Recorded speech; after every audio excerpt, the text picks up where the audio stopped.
Hello friends, हम पिछले lecture में फोटो रेस्पिरेशन के बारे में बात कर चुके हैं और हमने कल देखा कि क्यों C3 प्लांट्स में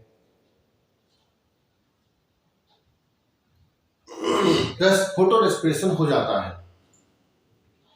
तो देखो, मेन बात यह है कि जो C3 प्लांट्स हैं उनमें एक कमी है, एनवायरमेंट मतलब नेचर के हिसाब से एक कमी है कि जैसे ही टेम्परेचर राइज होता है तो वैसे ही और एनवायरमेंट में ऑक्सीजन की सांद्रता ज्यादा ही है। तो जैसे ही टेम्परेचर राइज होता है तो उस राइज होते हुए टेम्परेचर के कारण जो रूबिस्को एंजाइम है वो अब CO2 को न जोड़ करके ऑक्सीजन को जोड़ देता है, जिसकी वजह से अब जो RUBP है वो PGA के दो मॉलिक्यूल में न टूट करके एक PGA का मॉलिक्यूल और एक फॉस्फोग्लाइकोलेट का मॉलिक्यूल बना लेता है।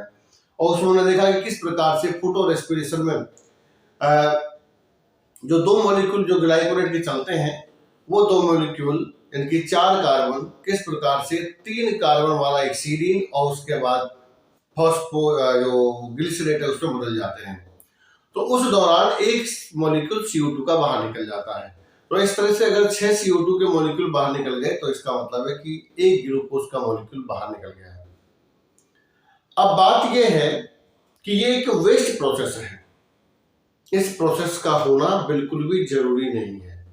एक डबली वेस्ट है क्योंकि इसमें जो कार्बोहाइड्रेट है उसकी भी सांद्रता में कमी आती है, और दूसरा बात कि जब कार्बोहाइड्रेट में सांद्रता में कमी आ रही तो फिर ATP का निर्माण होना चाहिए, वो भी नहीं होता है। दोनों चीजें नहीं होती है, एक तो ग्लूकोज की मात्रा भी कम बनती है और दूसरा जो ATP का फॉर्मेशन है, एनर्जी फॉर्मेशन भी नहीं होता है। तो इसलिए ये डबली वेस्ट प्रोसेस है। तो इस प्रॉब्लम को ओवरकम करने के लिए कुछ प्रकृति ने बदलाव किए, अपने आप किए, प्रकृति ने बदलाव किए और उन बदलाव में एक दूसरे प्लांट आ गए। उन प्लांट को हम कहते हैं C4 प्लांट्स,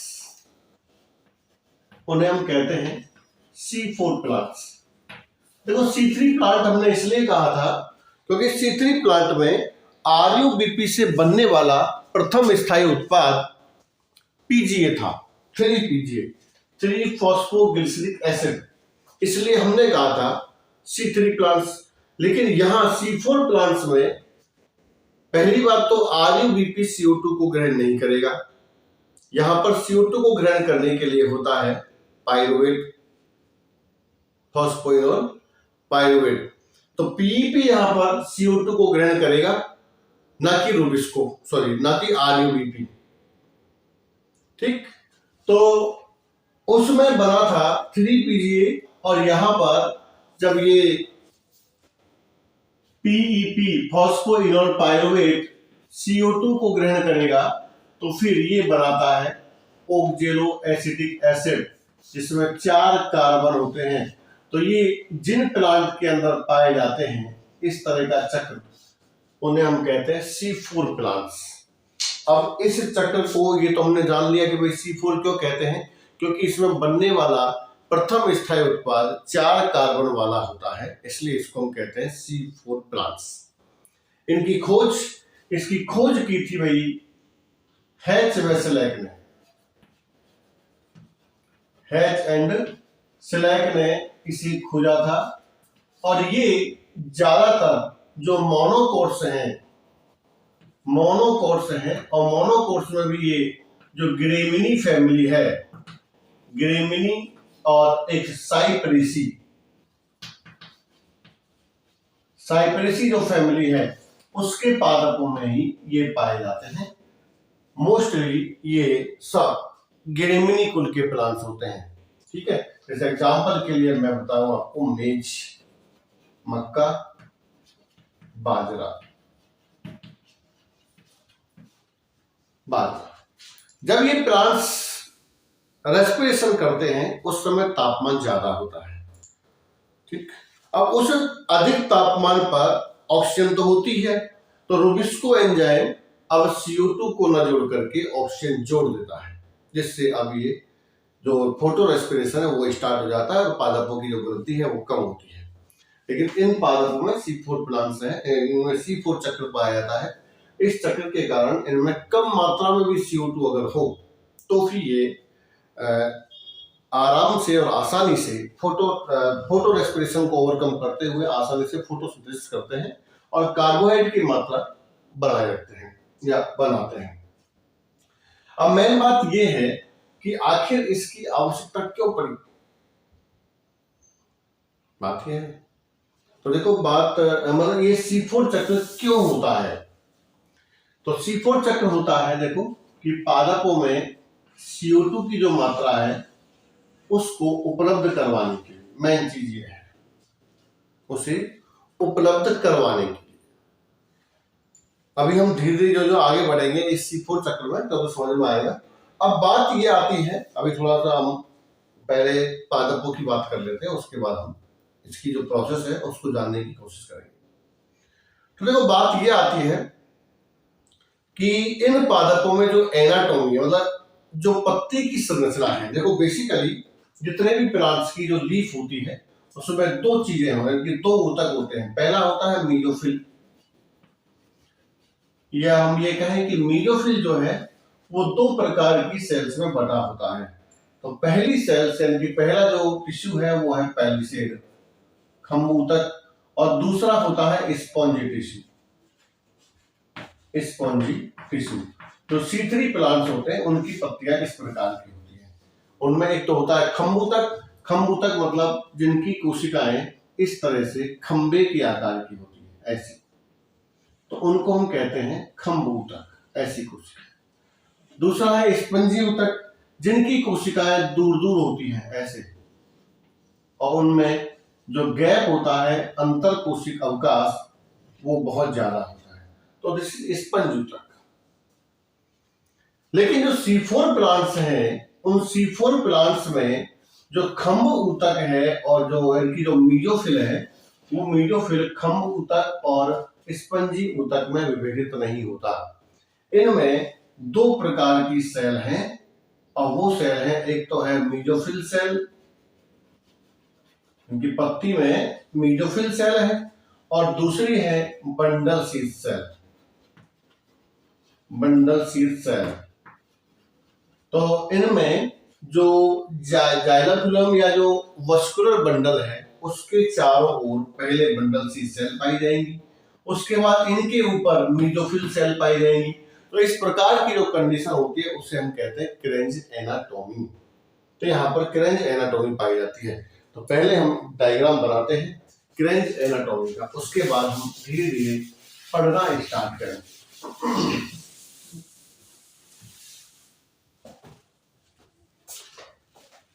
डायग्राम क्रेंज एनाटॉमी का, तो ये है क्रेंज एनाटॉमी। इस क्रेंज एनाटॉमी में अगर आप देखेंगे तो ये है वस्कुलर बंडल, जैसे जाइलम, दिस इज फिलोयम। ये देखो ये वाली जो सेल्स हैं ये जाइलम फिलोयम यानी कि संवहन बंडल के चारों तरफ एक मालाकार संरचना में पाई जाती है। तो इन सेल्स का जो नाम है उसे हम कहते हैं bundle sheath cell, bundle sheath cell, या इसको हम सिंपल से BSC भी कहते हैं, BSC। उसके बाद दूसरी सेल्स, ये जो सेल्स हैं ये जो बंडल शीथ सेल के चारों तरफ भी पाई जाती है, इनकी जो लेयर है ये एक से ज्यादा हो सकती है। ये पर्ण मध्योतक सेल्स हैं, इनको मीजोफिल सेल कहते हैं, मीजोफिल सेल। अब ये लोअर एपिडर्मिस है, ये अपर एपिडर्मिस है। अब इसको आप अगर देखें इस कंडीशन को तो ये उस नॉर्मल कंडीशन से अलग है। उसमें तो संवहन पुल हो चाहे पूरी पत्ती की जो मीजोफिल है वो पूरा के पूरा पैलिसेड टिश्यू में और स्पंजी टिश्यू में बटा होता है, लेकिन यहाँ ऐसा डिवाइडेशन नहीं है। यहाँ पर जो मीजोफिल सेल अलग है और जो बंडल सी सेल है वो अलग है। तो अब यहाँ पूरी कहानी स्टार्ट होती है इस जगह से कि आखिर क्यों इन पत्तियों में मतलब इस संरचना में C4 हो जाता है और उसमें C3 साइकिल होता है। तो देखिए मेन चीज अब ये है कि इन पत्तियों में अगर आप देखेंगे तो इस जगह पर ये जो है ये वाला ये जिसको हम कहते हैं पर्णमध्य सॉरी बंडल सी सेल या पूल आच्छादित कोशिका, ये वाली ये सब पूल आच्छादित कोशिका है। इन कोशिकाओं में जो संवहनपूल होते हैं वो अलग प्रकार के होते हैं और जो पर्ण मध्योष्ठक सेल है उसमें संवहनपूल अलग प्रकार के होते हैं। तो इनमें जो संवहनपूल है उनके अंदर गिरेना सुविकसित होते हैं। एक बात ध्यान रखना भाई, पर्ण मध्योष्ठक सेल्स में जो गिरेना होते हैं वो सुविकसित होते हैं और इनमें जो गिरेना होते हैं वो इतने विकसित नहीं होते हैं। इनमें गिरेना कम विकसित होते हैं, इनमें गिरेना कम विकसित होते हैं। तो इस तरह से क्लोरोप्लास्ट में डाइमॉर्फिज्म पाई जाती है। यहाँ के जो क्लोरोप्लास्ट हैं ये इन क्लोरोप्लास्ट में गिरेना सुविकसित होते हैं और इनके क्लोरोप्लास्ट में गिरेना सुविकसित नहीं होते हैं। अब एक चीज समझो कि टेम्परेचर का जो बंडल सी सेल के चारों तरफ बेजोफिल सेल है, टेम्परेचर का जो इफेक्ट होगा वो सबसे पहले इनके ऊपर आएगा, उसके बाद इसके अंदर जाएगा। अब ये करते क्या है देखो कि जो मीजोफिल सेल हैं ये मीजोफिल सेल CO2 को ग्रहण करती है क्योंकि रंध्र कहीं ना कहीं है। तो रंध्र के अंदर यहाँ पर मान लो रंध्र है, ये इधर से मान लो यहाँ रंध्र है ये, तो रंध्रों से CO2 आ रही है, ठीक है। रंध्रों से क्या आ रही है, इधर से भी CO2 आती है और मान लो इधर से भी रंध्र है तो यहाँ से भी CO2 अंदर आ रही है।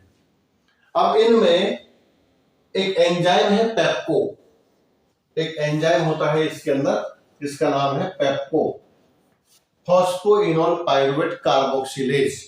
ये एंजाइम केवल और केवल CO2 को जोड़ता है, ऑक्सीजन के लिए इसके पास कोई जगह नहीं है।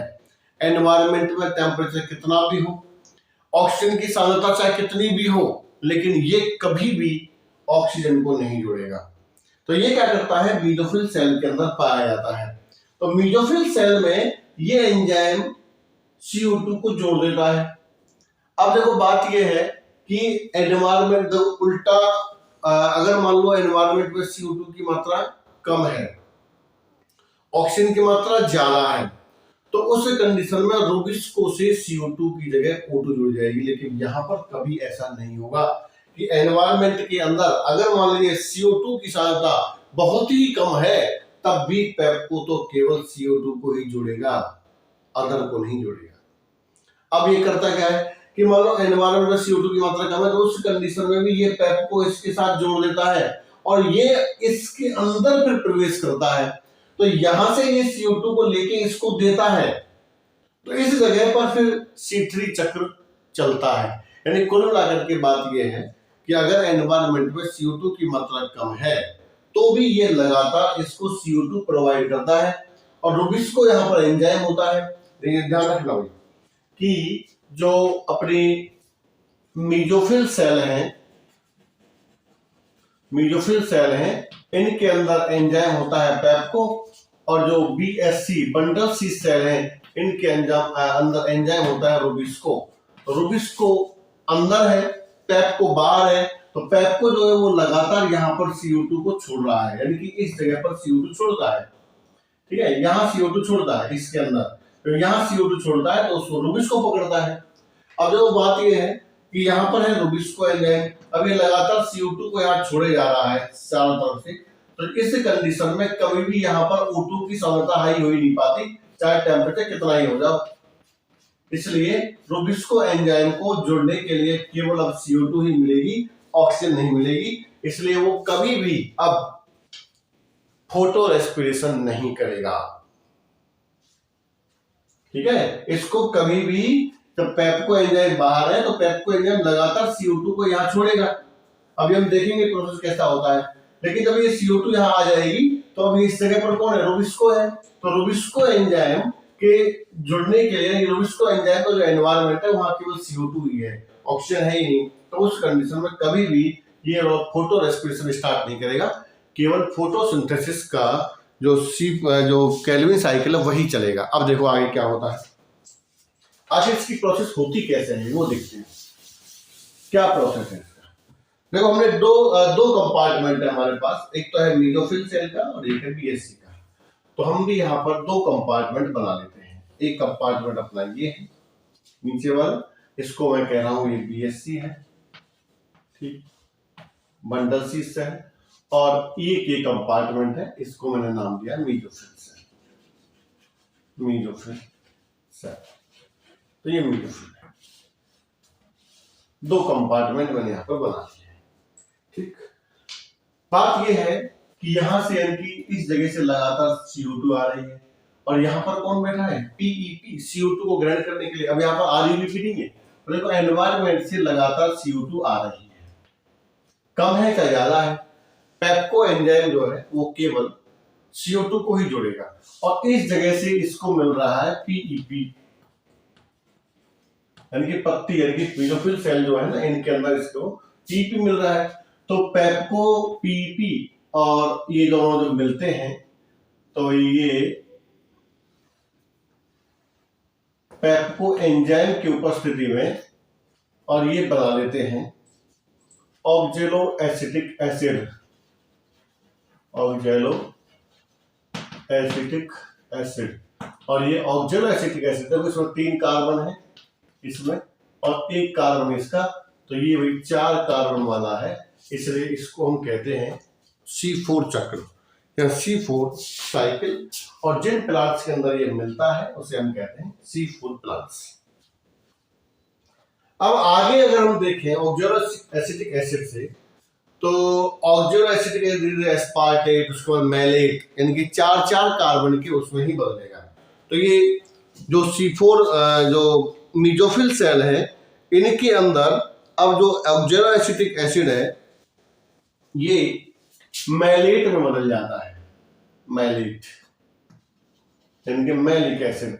और मैलेट में जब बदलता है तो ये इस जगह पर एचाइन को छोड़ता है, मैलेट डिहाइड्रोजिनेज, और ये इन एचाइन को ग्रहण करने के लिए यहाँ पर एंजाइम होता है, सॉरी जो एचाइन का हाइड्रोजन ग्राही है वो NADH प्लस H+, ये होता है NADH, सॉरी NADPH है, सॉरी जो ये फोटोसिंथेसिस है इसके अंदर NADPH ही होता है, NADP आयन, तो ये NADPH प्लस H+। अब बन गया मैलेट। देखो ये यहां पर बना है मैलेट, CO2 यहां से गई, पेप्को ने यहां पर ग्रहण किया, कि PEP ने ग्रहण किया, पेप्को ने उसको जोड़ दिया एंजाइम ने, तो ये बन गया यहाँ पर पहले ऑक्जेलो एसिटिक एसिड 4 कार्बन वाला। अब ये ऑक्जेलो एसिड धीरे धीरे बाद में कन्वर्ट हो जाता है किसमें, मैलेट, यानी कि मैलिक एसिड में। अब यही मैलेट जो है वो इस जगह से निकल के यहाँ जाता है, किसमें, बंडल सी सेल। ये आ गया मैलेट यहाँ, इस मैलेट। अब ये जो मैलेट बना है ये मैलेट 4 कार्बन वाला है, हमको पता है 4 कार्बन वाला है। ये मैलेट अब टूटता है, अब देखो भाई यहां से ट्विस्ट थोड़ा स्टार्ट होता है इस जगह से। अब तक तो ये सब इसके अंदर आया था BSC में, बंडल सी सेल में, लेकिन अब वही चीज बंडल सी सेल से वापस आती है, किसमें, मीजोफिल में। तो देखो जब मीजोफिल में जाएगा ना तो यहां से एक CO2 का मॉलिक्यूल ये त्याग देता है, CO2, यानी कि मैंने कहा था भाई यहां पर ये CO2 त्याग देगा। तो कुल मिलाकर के यहां जब CO2 यानी कि जो हमारी BSC है, बंडल सी सेल है, इस जगह पर CO2 की एनवायरनमेंट में CO2 की सांद्रता हमेशा अधिक ही रहेगी, क्योंकि ये लगातार इसको CO2 दे रहा है।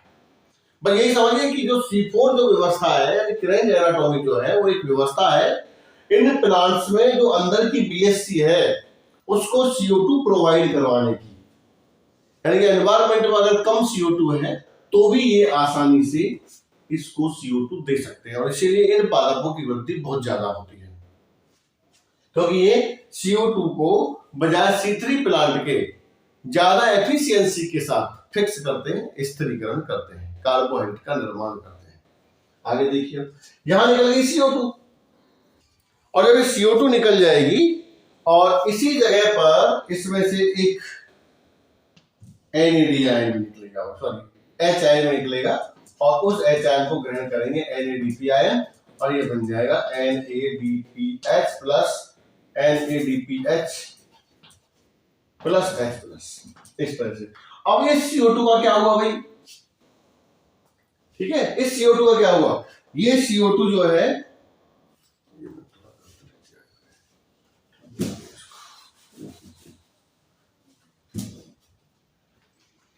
ये NAD आयन इस H आयन को ग्रहण करता है और ये बना लेता है NADPH प्लस H प्लस। ये अब इस CO2 का क्या हुआ, इस CO2 को देखो यहां से इस जगह पर याद रखना कि यहां पर C4 चक्र चलता है, यहां पर C3 चक्र चलता है। अब इस जगह पर C3 चक्र है तो यहां पर CO2 को ग्रहण करने के लिए कौन है, RUBP। CO2 को ग्रहण करने के लिए कौन है, RUBP। और जब CO2 को ग्रहण करता है तो यहां पर एंजाइम है रूबिस्को। अब रूबिस्को के लिए सिर्फ CO2 मिलेगी, ऑक्सीजन मिलेगी ही नहीं किसी भी कंडीशन में, इसलिए क्या बनाएगा ये PGA। PGA से क्या बनेगा, H आयन जुड़ जाएंगे, 12 NADPH को प्रोड्यूस करेंगे तो PGAL, और PGAL से वापस से क्या बनेगी RUBP, और क्या बनेगा ग्लूकोज या कार्बोहाइड्रेट।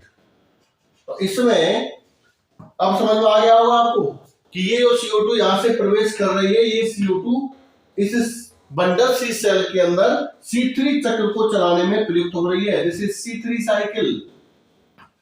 अब आपको समझ में आ गया होगा कि ये एक व्यवस्था है जो बाहर के एनवायरनमेंट से CO2 को प्रोवाइड कराने की BSC के लिए, ठीक। अब इसका क्या हुआ भाई, यहां पर देखो मैलेट थी 4 कार्बन का, एक कार्बन से निकाल दिया CO2 के रूप में, अब बचे इसके पास 3 कार्बन, और 3 कार्बन वाला बनता है पाइरुवेट। क्या बनता है ये, पाइरुवेट।